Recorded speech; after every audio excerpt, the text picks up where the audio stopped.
কেউ যদি আমাকে কখনো জিজ্ঞাসা করে এই দুনিয়ায় টাকার চেয়ে বড় কি আর কিছু আছে, আমি এক মুহূর্ত সময় না নিয়ে বলবো হ্যাঁ আছে। আর তা হলো নিজের আত্মসম্মান। আমার কাছে দুনিয়ার সব কিছুর ঊর্ধ্বে এই আত্মসম্মানের অবস্থান। এর চেয়ে দামি আর কোনো সম্পদ এই পৃথিবীতে আছে বলে আমি মনে করি না। যার আত্মসম্মান নেই সে আসলে কেবল মানুষের ব্যবহারের পাত্র হয়েই বেঁচে থাকে। একটা পুরনো প্রবাদ আছে, অসম্মানের পোলাও মাংস খাওয়ার চাইতে সম্মানের ডাল ভাত খাওয়া অনেক তৃপ্তির। দিন শেষে একটা কথা সবসময় মনে রাখবেন, আল্লাহ যাকে সম্মানিত করতে চান দুনিয়ার কারো সাধ্য নেই তাকে অসম্মান করার। টাকা দিয়ে হয়তো সাময়িকভাবে মানুষকে দমিয়ে রাখা যায়, কিন্তু সম্মান কখনো কেনা যায় না।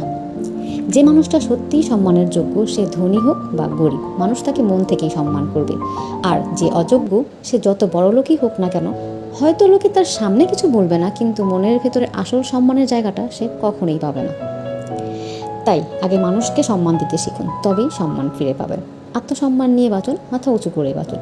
মানুষকে সম্মান দিন, নিজের আত্মসম্মান বজায় রাখুন, কারণ এর চেয়ে বড় কোনো সম্পদ এই পৃথিবীতে আর নেই।